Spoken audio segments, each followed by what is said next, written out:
The door slammed open just as Delia Dalton reached for the telegraph key. The man who stepped through was not a customer. He was trouble in a clean coat, and he wore the kind of smile that made her stomach clench. His name was Voss, and he had come to collect. She kept her hand steady on the brass, even though her pulse hammered. Sheriff Lucian Thornton appeared in the doorway behind Voss 3 heartbeats later, his hand resting light on his holster, his tired eyes locked on the stranger. Delia met the sheriff's gaze for half a second, and felt something shift in the small room. Something that had nothing to do with debt, and everything to do with the fact that Lucian had just put himself between her and danger without asking why. Voss turned slow, his smile widening. "You are interrupting a private conversation, Sheriff." Lucian did not move. "Miss Dalton looks like she would prefer I stay." The air tightened. Delia's throat went dry. She owed Voss $800, a sum that could bury her, and he had made it clear he would take payment in ways that had nothing to do with coin. She had kept the secret for months, working double shifts at the telegraph, skipping meals, trying to scrape together enough to buy him off. Now he stood in her office, in broad daylight, and the only thing between them was a lawman who had no reason to believe her, and every reason to walk away. Voss tipped his hat to Lucian, his voice smooth as oil. "I will return tomorrow, Miss Dalton. We will settle accounts then." He left without waiting for an answer. The door swung shut. The silence that followed felt louder than the slam. Delia set the telegraph key down with shaking fingers and forced herself to breathe. Lucian stepped closer, his hat still in his hand, his expression unreadable. "You want to tell me what that was about?" She turned toward the shelf of ledgers, buying herself a second.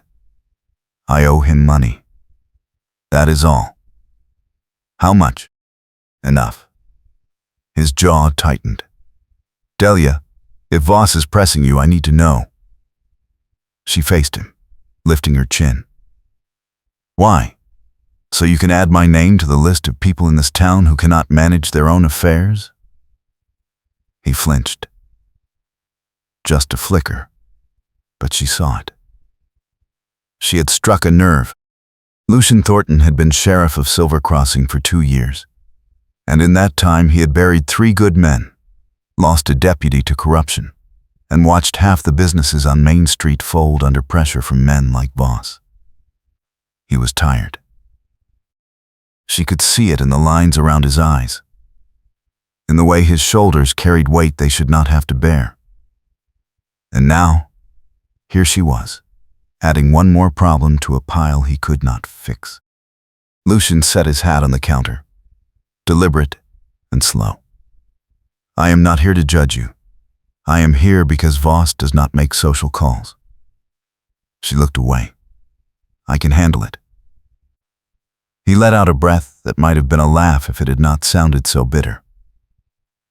"You are about to lose this office, aren't you?" Her silence was answer enough. The telegraph office was all she had left. Her father had gone bankrupt 3 years ago, lost the ranch, lost his name, and died 6 months later with nothing but shame to leave her.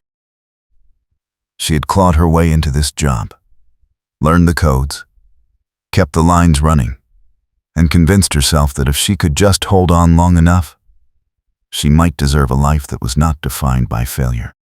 But Voss had loaned her the money to keep the lease current after a brutal winter, and now he owned her unless she could pay.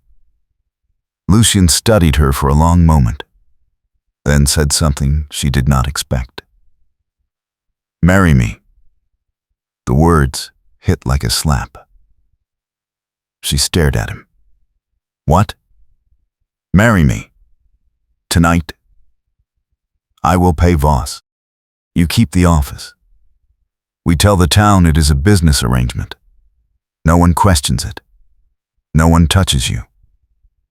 Her heart kicked hard against her ribs. You have lost your mind. Maybe, but it will work. Why would you do that? He looked at her with an honesty that made her chest ache. Because I am tired of watching good people get buried by men like Voss. And because you are the only person in this town who has not asked me to be something I am not. She did not know what to say to that. Lucian Thornton was careful. Everyone knew it. He weighed every choice, measured every risk, and never moved without a plan. This was not careful. This was reckless. And Delia knew reckless. She had spent her whole life throwing herself at danger and pretending it was bravery. But love, real love, that was something she had learned to step around. You do not even know me, she said. I know you show up every day. I know you have not run. That is more than most. She wanted to say no. She wanted to tell him she could solve this herself, that she did not need saving, that a marriage bargain was a terrible idea that would trap them both. But the truth was simpler and sharper. She was out of options, and Lucian was offering her a way out that did not end with Voss owning her body along with her debt. So she said, the only thing she could. All right. They were married 2 hours later in the small church at the edge of town. The preacher asked no questions. Lucian paid him $10 and signed the register with steady hands. Delia signed her name below his and felt the weight of it settle over her like a cloak she had not chosen. When the preacher pronounced them husband and wife, Lucian did not kiss her. He nodded once, offered her his arm, and walked her back to the telegraph office in silence. The stars were out. The street was empty. She could hear her own heartbeat. At the door, Lucian stopped. I will bring your things to my place tomorrow. You can keep working here during the day. Tonight I will deal with Voss. She looked up at him, searching his face. You are really going to pay him? Every cent. Why? Because you are my wife now, and no one threatens what is mine. The words should have felt possessive, controlling, but the way he said them, low and tired, and almost gentle, made her believe he meant them as protection, not ownership. She did not know how to thank him. She did not know if she should. So she just nodded and watched him walk away into the dark. Voss came to the sheriff's office at dawn. Delia was not there to see it, but Lucian told her later, his voice flat and empty of emotion. Voss had smiled, accepted the money, and leaned close to say one last thing. You just made a mistake, Sheriff. She belongs to me in ways a ring cannot fix. Lucian had not answered. He had shown Voss the door and locked it behind him. But the word stayed with him, a splinter under the skin. Delia felt it too. The marriage was legal, but it was fragile. The town knew within hours. Silver Crossing was small, and secrets had short lives. By midday, every woman who came into the telegraph office had a question she pretended not to ask. And every man who passed Lucian on the street offered a knowing smile that made his jaw tighten. Delia kept her head down and worked. She sent messages, logged receipts, and tried not to think about the fact that she was now bound to a man she barely knew. That night, Lucian brought her trunk to his house, a small cabin on the west edge of town. It was neat, spare, and lonely. One room, one bed, one table. He set the trunk down and gestured to the bed. You take it. I will sleep outside. She frowned. It is your house. It is winter. I have slept in worse. She wanted to argue, but he was already reaching for a bedroll. So she let him go. The first week passed in careful silence. They shared meals. They did not share words. Delia worked at the telegraph office. Lucien kept order in a town that did not want it. At night, she lay in his bed and listened to him breathe on the other side of the door. And she wondered if this was what marriage looked like when it was built on necessity instead of love. Then the deed arrived. It came by courier on a cold afternoon, sealed with wax and addressed to Lucien Thornton. Delia was in the office when he opened it.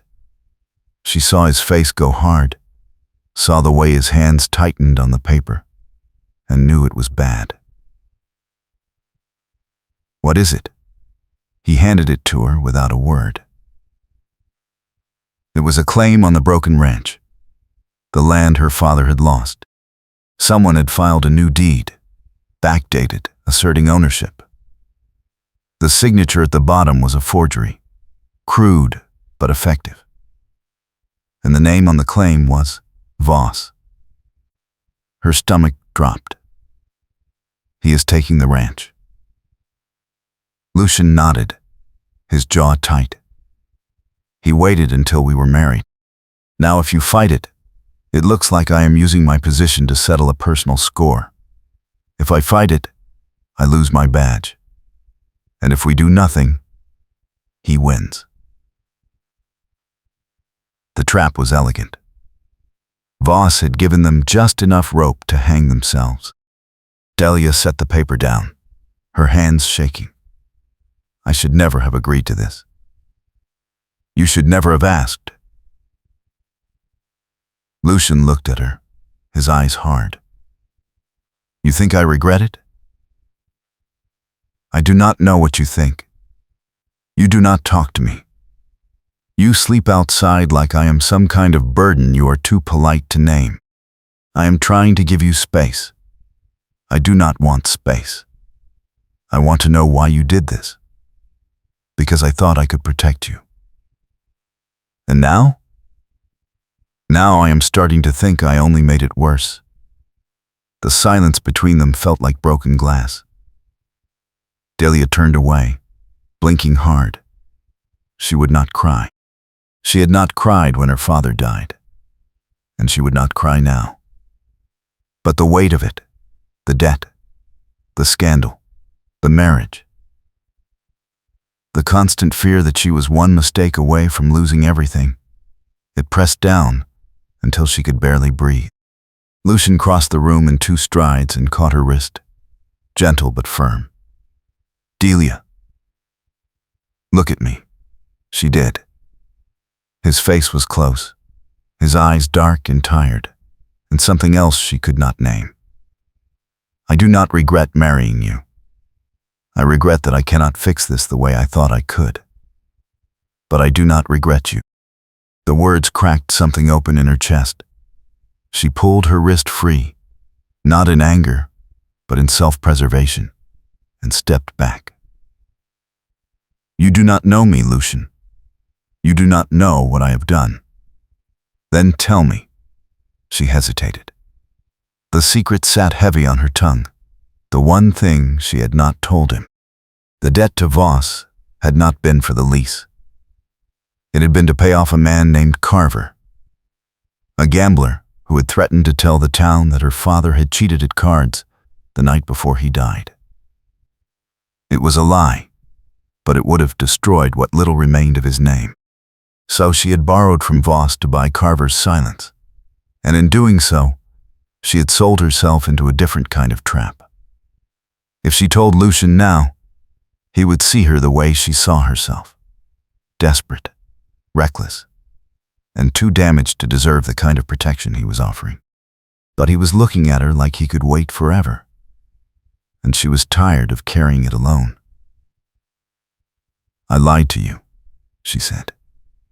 "The money I owed Voss was not just for the office. It was to protect my father's name.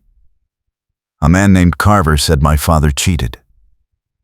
It was not true, but he was going to spread it anyway. I paid him off. Lucian did not blink. So you protected someone you loved?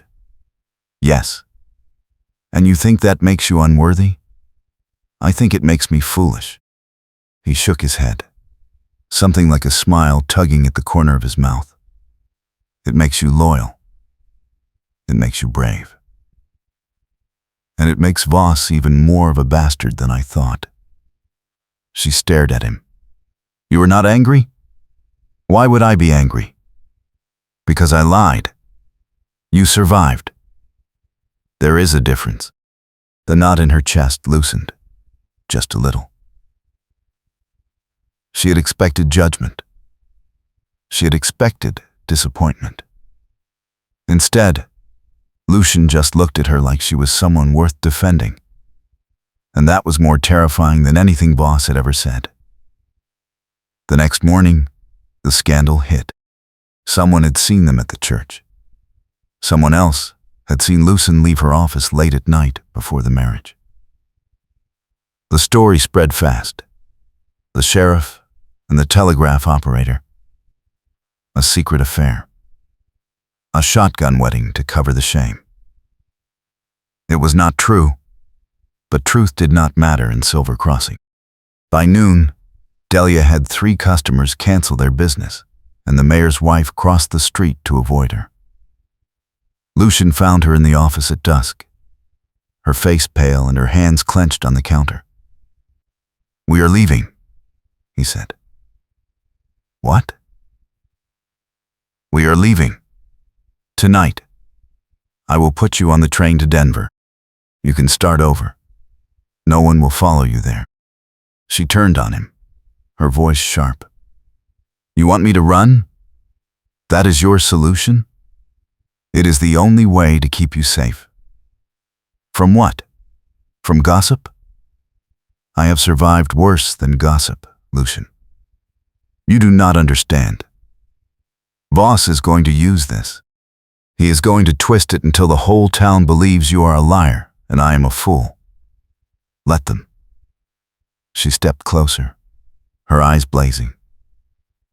I did not marry you so you could pack me onto a train the first time things got hard. I married you because I thought you were different. I thought you understood what it meant to stand your ground. He stared at her, his jaw working. If you stay, this gets worse. Then, it gets worse. I am not leaving. The train whistle blew, long and low. Steam hissed across the platform. Lucian looked at the train, then back at her, and something shifted in his face. He lowered his hand.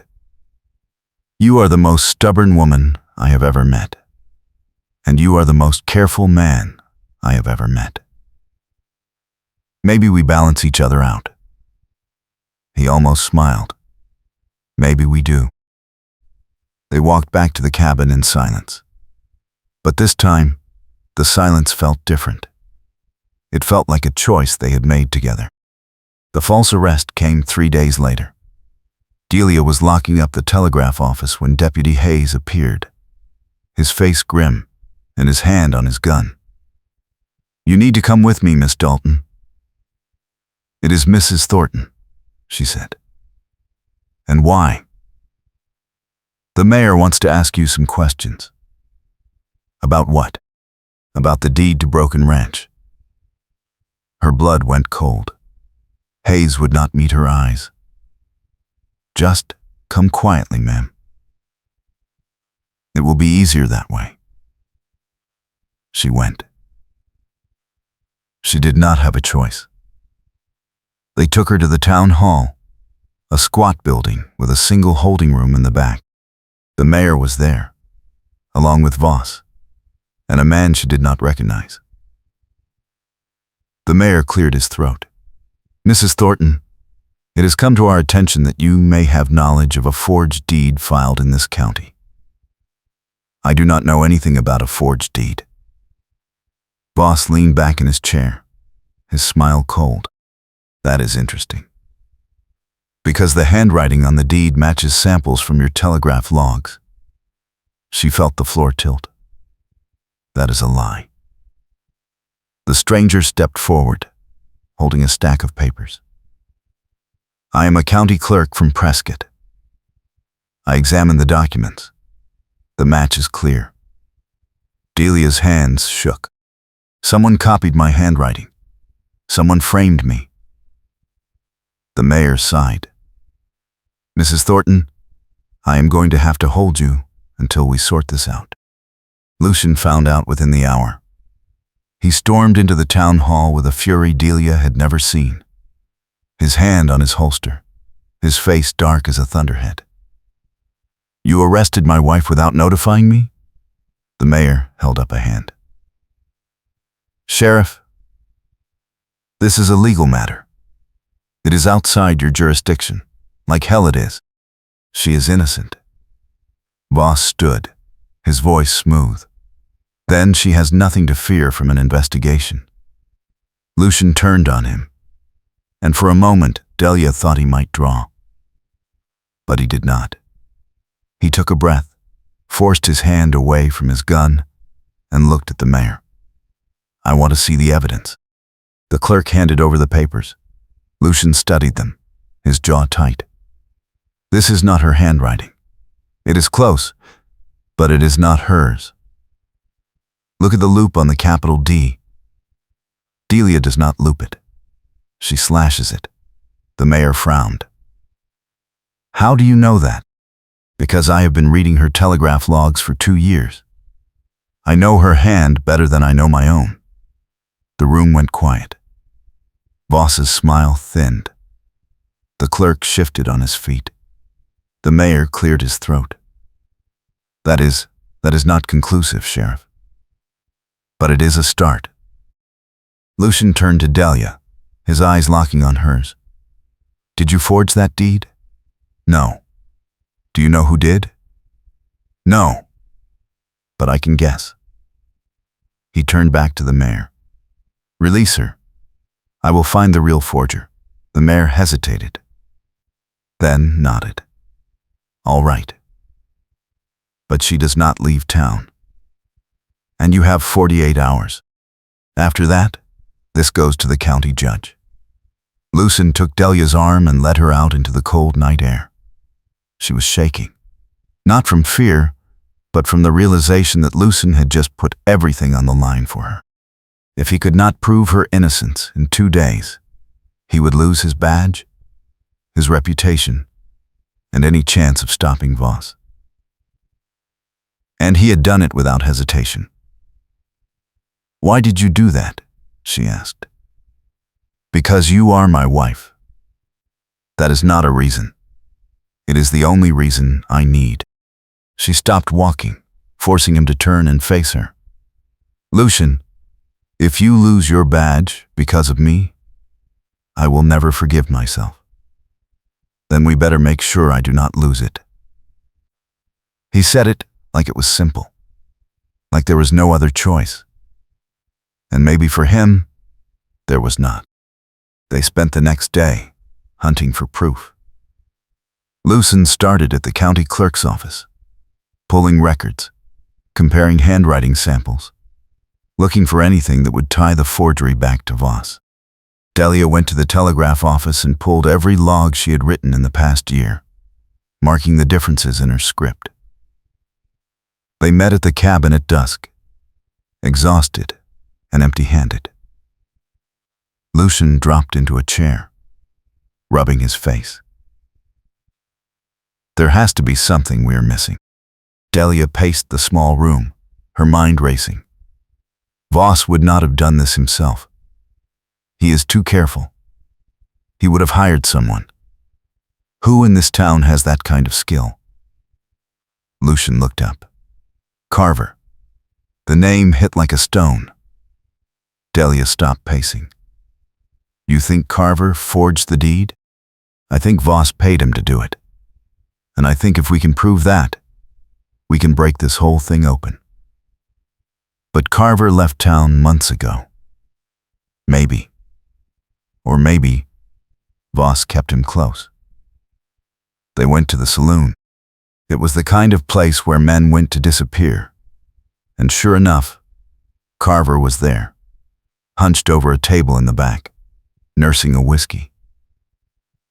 Lucian walked straight to him, Delia at his side. Carver looked up, his eyes narrowing. "Sheriff. Mrs. Thornton. What a surprise." Lucian pulled out a chair and sat. "I need to know who paid you to forge a deed." Carver laughed, low and bitter. "I do not know what you are talking about." Lucian leaned forward, his voice cold. "You have two choices. You tell me the truth, or I haul you in for the forgery and let the judge sort it out." Carver's smile faded. "You have no proof. Not yet. But I will. And when I do, you will hang for it." The silence stretched. Carver took a long drink, then set the glass down. "Voss paid me $500. He gave me samples of her handwriting. Told me to make it look close, but not perfect. Said it just had to be good enough to cause trouble." Delia's breath caught. Lucian did not move. "You will testify to that? In front of the mayor?" Carver shrugged.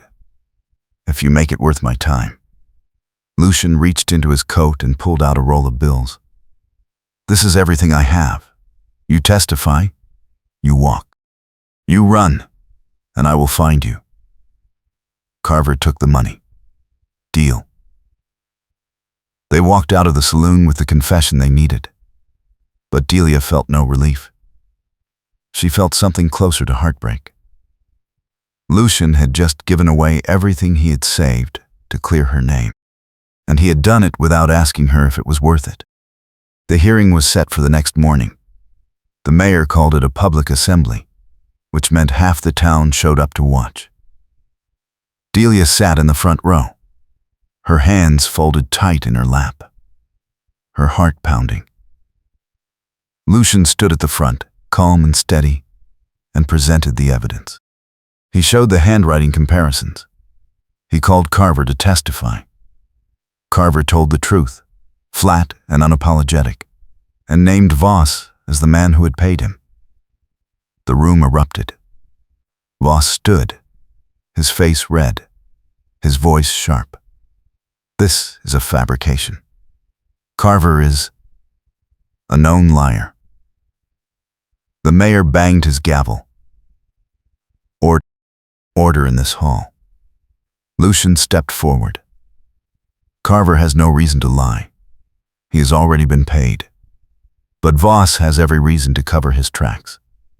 He has been using this town for years, bleeding it dry, and now he is trying to take what little is left." The mayor looked at Voss, then at Lucian. "Do you have any other evidence, Sheriff?"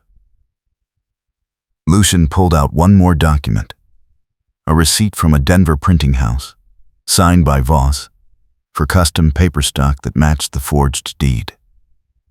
"I found this yesterday. It ties Voss directly to the forgery." The room went silent. Voss's face went pale. The mayor cleared his throat. "Mr. Voss, you are under arrest." Two deputies moved forward. Voss did not resist. He looked at Delia as they led him past, his eyes cold and empty. "You think this changes anything? Like tithing? You are still the daughter of a bankrupt cheat, and you are still married to a man who will never love you the way you need." The words hit like a fist. Delia flinched, and she hated herself for it. Lucian stepped between them, his voice low and dangerous. "Get him out of here." The deputies hauled Voss away. The mayor dismissed the assembly. The townspeople filed out, whispering, staring.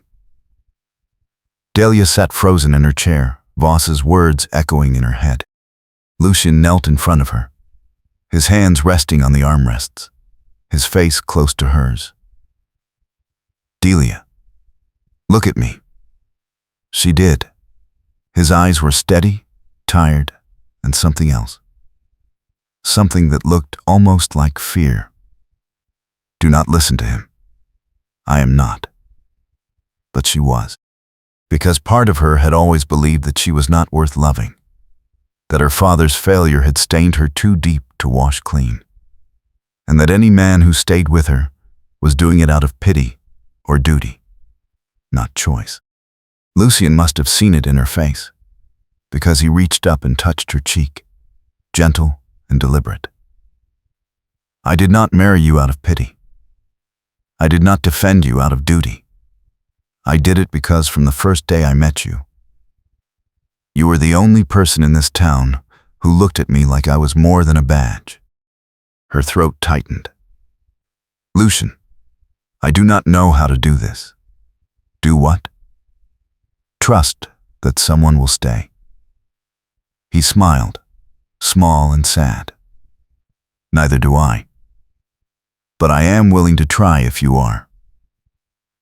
She searched his face, looking for doubt, for hesitation, for any sign that this was just another bargain. But all she saw was a man who had spent 2 years carrying the weight of a town that did not deserve him, and who had chosen to carry her too, not because he had to, but because he wanted to.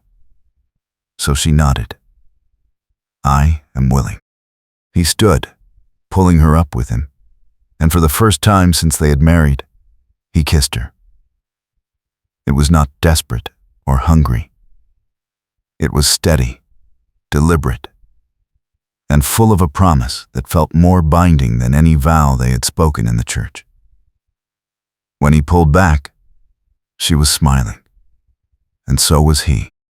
The town forgave them faster than Delia expected. Voss was sentenced to 5 years in Yuma Territorial Prison. Carver took his money and disappeared. The deed to Broken Ranch was voided, and the land reverted to the county. Lucien filed a claim on behalf of Delia, citing her father's original ownership, and the county approved it. 3 months later, she owned the ranch again. It was in ruins, but it was hers. They spent the summer rebuilding. Lucien took a leave from the sheriff's office, and they worked side by side, mending fences, patching the roof, clearing the land. It was hard, back-breaking work, and Delia had never been happier.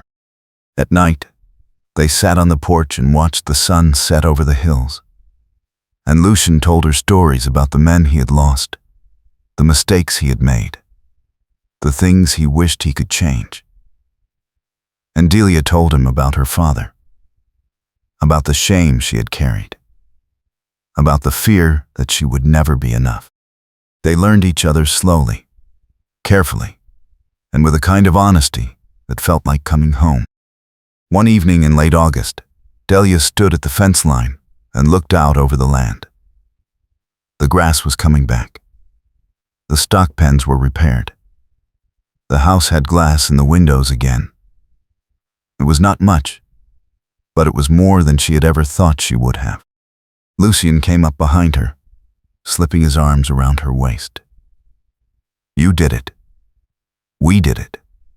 He rested his chin on her shoulder. You know, I have been thinking. About what? About going back to Silver Crossing. Resuming my duties. She turned in his arms, searching his face. You miss it. I miss knowing I made a difference. But I will not go if you do not want me to. She smiled. I want you to, but I want to come with you. We can keep the ranch. Hire someone to run it. And I can go back to the telegraph office. We can build a life that is ours, not something we are running from. He kissed her forehead. I like that plan. Good, because I am not letting you out of my sight. They returned to Silver Crossing in September. The town welcomed them back with a quiet respect that felt earned. Lucien pinned his badge back on, and Delia reopened the telegraph office. They rented a small house on Main Street, close enough to walk to work, far enough to feel like home. And at night, when the town settled and the stars came out, they sat together and talked about the future, about the ranch, about children, about growing old in a place that had tried to break them and failed.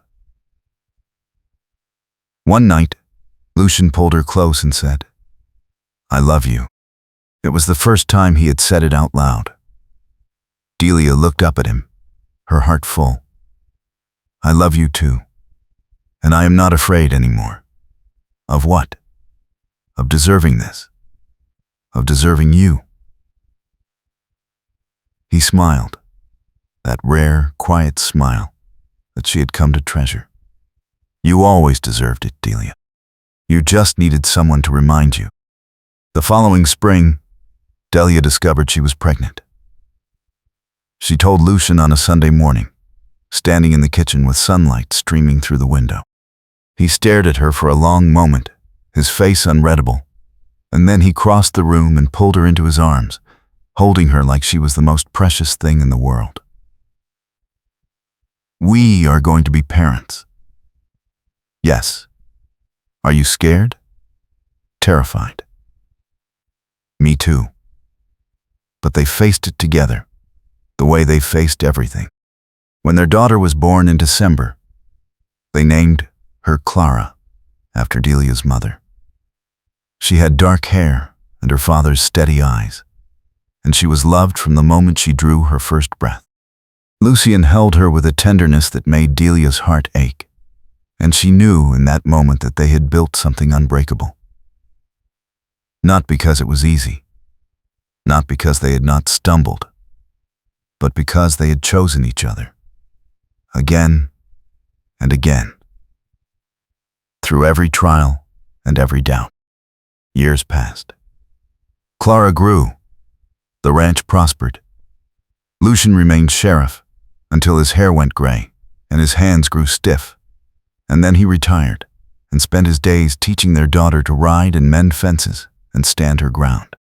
Delia kept the telegraph office running until the railroad brought new technology and made her job obsolete.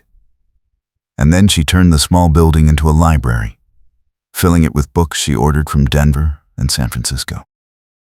She taught Clara to read by lantern light, and she taught her that strength was not the absence of fear, but the choice to keep moving forward despite it. The town remembered them as the couple who had defied scandal, defeated corruption, and built a life on nothing but grit and trust. But Delia and Lucian did not think of themselves that way. They thought of themselves as two people who had been lost and lonely, who had made a desperate bargain, and who had somehow, against all odds, found love in the wreckage. On their 20th anniversary, Lucian took Delia back to the train platform, where he had tried to send her away. They stood in the same spot, older now, worn by time and work and love. The train whistle blew, just like it had that night. Steam hissed across the platform, but this time, neither of them was leaving. Lucian turned to her, his hand finding hers. "I was wrong that night. I thought the only way to keep you safe was to let you go." Delia squeezed his hand. "And I was wrong to think I had to do everything alone." He smiled. "We balance each other out. We always have." They stood there until the train pulled away, and then they walked home together, hand in hand, through a town that had tested them and a life that had shaped them. And they were content. Not because the road had been easy, but because they had walked it together. And that, Delia thought, was worth more than any fortune, any name, or any promise of peace. It was love. Hard-won, fiercely protected, and unshakably real. And so the story of Delia Dalton and Lucian Thornton became the kind of legend that Silver Crossing told on cold nights, when the wind howled and the stars burned bright. It was a story about a marriage that began as a bargain and became a bond. About a woman who learned to trust and a man who learned to hope. About the kind of love that does not arrive in a blaze of glory, but builds itself quietly, stubbornly, one honest choice at a time. And in the end, it was a story about two people who had nothing left to lose and everything to gain, who stood their ground and chose each other, again and again, until the day they died.